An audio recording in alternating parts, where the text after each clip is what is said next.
Welcome back, and today we're talking about the Promised Neverland Season 2. So like always, let's just jump into it.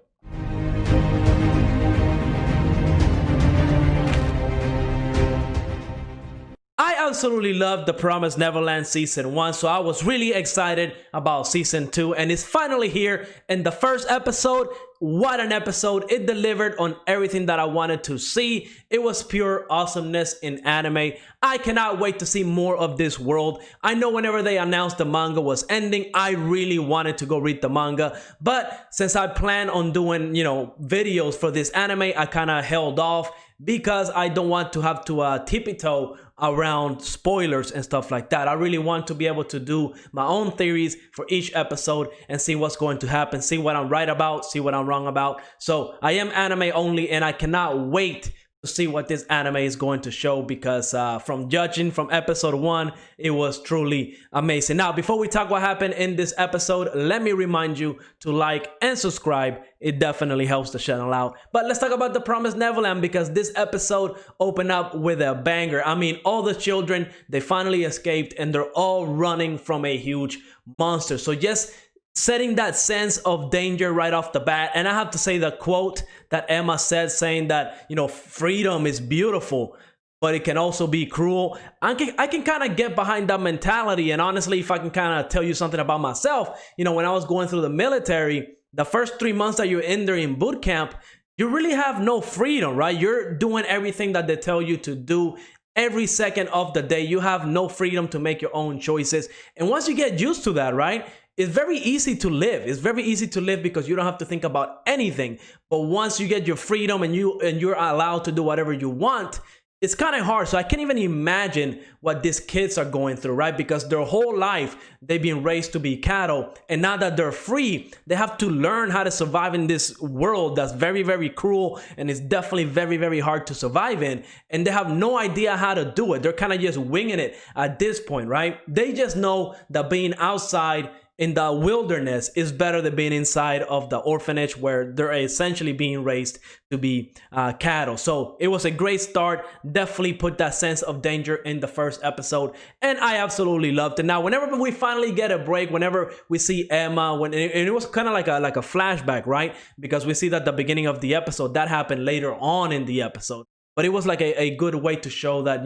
there's danger out in this world. But throughout the episode, right at the beginning, where we see Emma and Ray, they're talking about what their plan is going to be, because you need water, right? They're humans, they need water. That's the most important thing. And they have this book by William Minerva. He was definitely referenced in season 1. He left a lot of clues. And my theories already started, heading out there, right? Because my thing is, okay, so if this book was written by somebody that was inside of the orphanage, how do they know about all that stuff that's outside, right? Because that would mean that somebody literally had to go outside, discover all of this, things about the plants that hold the water, the monsters, everything that, all the mysteries that are outside in the wilderness. They have to learn all of that stuff, write it down on a book, and then smuggle that book back inside into the orphanage, into the library, right? Unless another possibility is that one of the kids that was inside of those orphanages,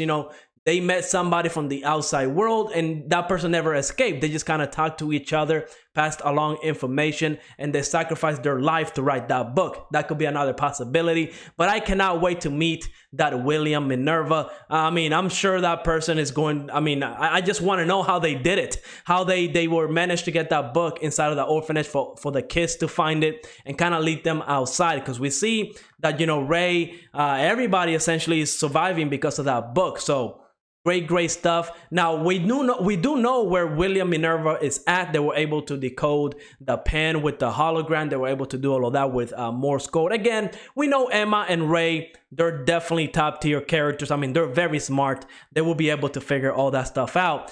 But again, I kind of asked myself, what about the moms, right? Mama and all of them, right? Because they're supposed to be smart as well. You would think they'll be able to catch all these little clues, just like Ray found them out in season 1. So I'm wondering how all of this connects. Maybe mom didn't know and she kind of let it slide because she wants the children to be safe. At the end of the day, she is still human.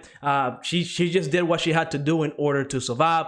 Hopefully in season 2 we get to see more of the moms and what they have to deal with, right? Because we know what they went through in season 1. I honestly want to know more about them, their way of thinking, because you would think after they find out everything, there will at least be one mom that is willing to sacrifice her life to rescue the children, right? Maybe it has been done before, we don't know, but I would definitely love to learn more about the moms and all that stuff. I feel like that would be great storytelling right there. Now, the rest of the episode, when the chase is happening, absolutely great. That sense of danger, because not only are the children, Emma, Ray, and all the other kids are being hunted by the wildlife that exists here, right? That's all strange to them.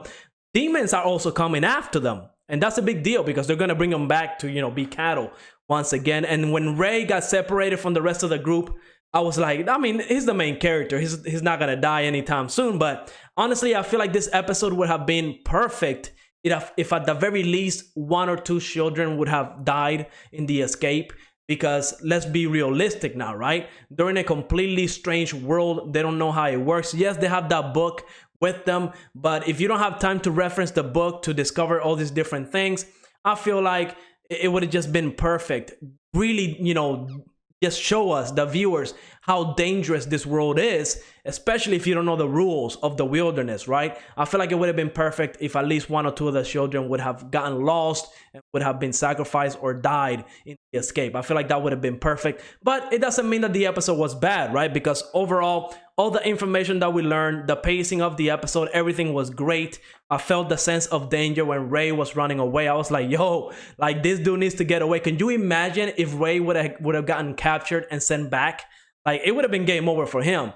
But it was great. Now, we do have to talk about the demons that saved the children, right? Because we see the little girl, the demon girl. She saved Emma and all the other children. And then, of course, we have the other demon that kind of was riding like a horse. I don't know, something like a horse. He rescued Ray.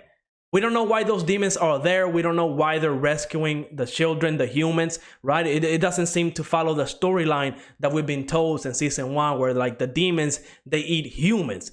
So can't wait to find out about those 2 characters. I'm just going to assume that those demons, not all demons are evil, right? Not all demons like to consume humans, right? I feel like the humans are being raised like cattle for the demons that, the rich demons that love to eat humans, right? So I can't wait to find out more about the world. I feel like this is going to be my favorite thing about this anime, is the actual world that they live in, the rules, everything that happens, the history of the world. I think that's really fascinating to me. I like the characters, don't get me wrong. I definitely want to see Emma and Ray. I kind of wish Norman would have been here because, Norman was top tier as well. But, sadly, what happened with him in season 1, GG, well played. But overall, great episode. Really excited about the Promised Neverland. I'm really excited about this season of anime. It's going to be fire. I cannot wait. But let me know in the comments, how did you enjoy this episode? Was it really good when it came to the sense of danger? Because to me, it definitely was. Let me know in the comments down below. And like always, make sure to leave a like, subscribe, and I will see you on the next episode.